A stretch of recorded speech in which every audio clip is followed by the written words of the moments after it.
প্রথমে কড়াইতে তেল গরম করে নিয়েছি, এবার ডালের বড়িগুলি ভেজে নেব। ওই বড়ি ভাজার তেলে আগে থেকে নুন হলুদ মাখিয়ে রাখা পটলগুলি ভেজে নেব।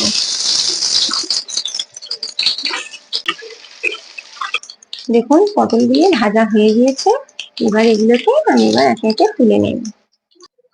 এবার এই তেলেতে আমি আগে থেকে নুন হলুদ মাখিয়ে রাখা আলুগুলি ভেজে নেব।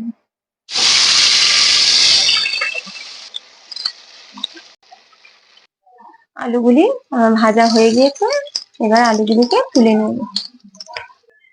আলু ভাজার তেলে কিছুটা পেঁয়াজ আমি বেরেস্তা করে নেব। দেখুন আমার বেরেস্তাটি ভাজা হয়ে গিয়েছে।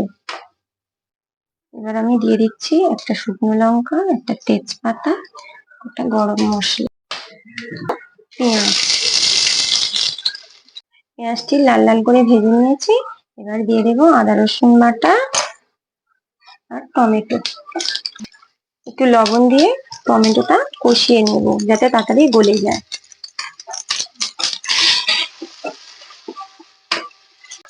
টমেটোটি গলে গেছে, এবার দিয়ে দেব হলুদ গুঁড়ো, লঙ্কার গুঁড়ো, জিরে ধনের গুঁড়ো ও কাশ্মীরি লঙ্কা।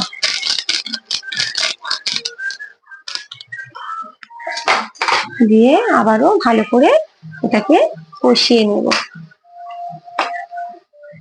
এবার একটু দিয়ে দেব টক দই, দিয়ে ভালো করে মশলাটাকে কষিয়ে নিতে হবে।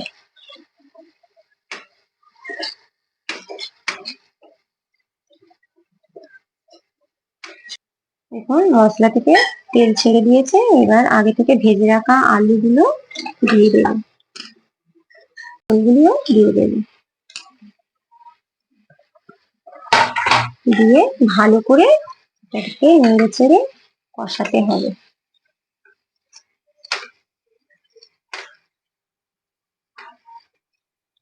কষানো হয়ে গিয়েছে, এবারে আমি একটু অল্প করে জল দিয়ে দেবো।